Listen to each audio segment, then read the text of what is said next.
give you one day, a little taste of what it was like living in the South in the 70s, I'd have to pick September 3rd, 1978. I was just 16 that summer, and the hippie movement of the 60s was still lingering in the Deep South.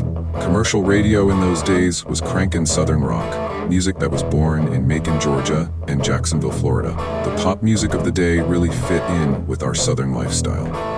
So that particular summer, the buzz was all about a big concert happening over in Georgia. The Atlanta Rhythm Section had put out an album called Champagne Jam, and they were throwing a party of the same name with a half dozen other great bands. Now, I had never seen a big name show like that, but it sounded like something right up my alley, so I decided to give it a try. All I had to do was to convince my mother to let me take her car for the weekend and drive it out of state so I could hear some good music and hang out with several thousand of my closest friends. I was thoroughly amazed when she went for it, considering we didn't even have tickets. I grabbed the keys to the Delta 88, called my buddy Riff, who was always my partner in crime, and we hit the road before Mom could come to her senses. Hit it. It was Friday after school, and I had never drove out of state alone before, but we somehow managed to get to Georgia Tech in one piece. We scouted around for a public parking lot and found one with some spaces empty. That night, we just hung out in the car and talked about how cool the show would be. Saturday morning, the day of the show, we made our way toward the noise and found several thousand people already hanging around the stadium. The familiar scent of skunk was in the air, and we were invited several times to partake in various substances by total strangers. We wandered up on a guy selling tickets and bought ours for $15 apiece. Folks were just chillin', playing frisbee, and killing time in whatever shade was available. Sometime mid-morning, the gates opened and we started making our way inside. There was no chance of getting close to the stage by the time we got in, but that was to be expected in such a big crowd. Grant Field can seat 55,000 people, and the field was packed too, so I don't know how many people were there in all. Around 2 in the afternoon, a local Atlanta band called Mose Jones kicked off the show. Their rock and roll was flavored with jazz, smooth and polished.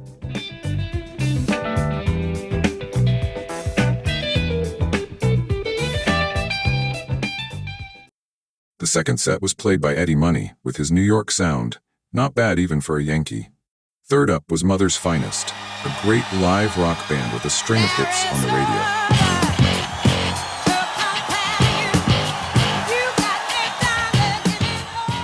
The Doobie Brothers was fourth in the lineup, and something cool happened in the middle of their show. While they were playing Long Train Running, a bunch of people had started building a human pyramid around the flagpole on the field. It took them a few tries to get it up to about 4 high, but once they did, a guy came running out of the crowd and climbed up on the flagpole, and he had a rebel flag in his hand. Now, he kept climbing until the authorities took notice. They stopped the Doobies right in the middle of their song and started making announcements like, "Will the young man on the flagpole please come down?" Well, he just kept climbing until he got pretty close to the top, but he was exhausted and couldn't make it. But he was high enough that he could wrap his legs around the pole, so his hands were free to tie that rebel flag to the rope. So he slid down the pole into the waiting hands of the cops, and they led him away with the Dixie flag flying and the crowd cheering him on. He probably missed the rest of the show, but really he was a big part of the show that day. If anybody knows his name, put it in the comments and we'll give him his props. After that diversion, the Doobie Brothers finished their set, and it was time for the Atlanta Rhythm Section to take the stage. It was just about sundown, so the stage lights were on, but you couldn't hardly see them. But as the band played through their hits, it got darker, and we got the full effect of the stage. This was one band who didn't get their due. A Southern band with a streetwise cool about them, laid-back muscle with great players and possibly the best voice in the genre. They were definitely my favorite Southern band at the time. In later years, my band shared the stage with a version of the Atlanta Rhythm Section, with only one original member left, but still keeping the music alive. After they finished their set, Carlos Santana came on to close out the show.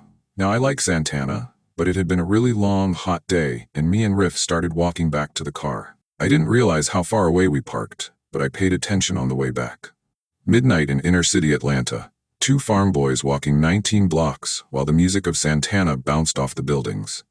We somehow made it to the car. Riff promptly fell asleep in the back seat, and I navigated our way back to Alabama. This was my first real concert experience, and to this day, still my best one.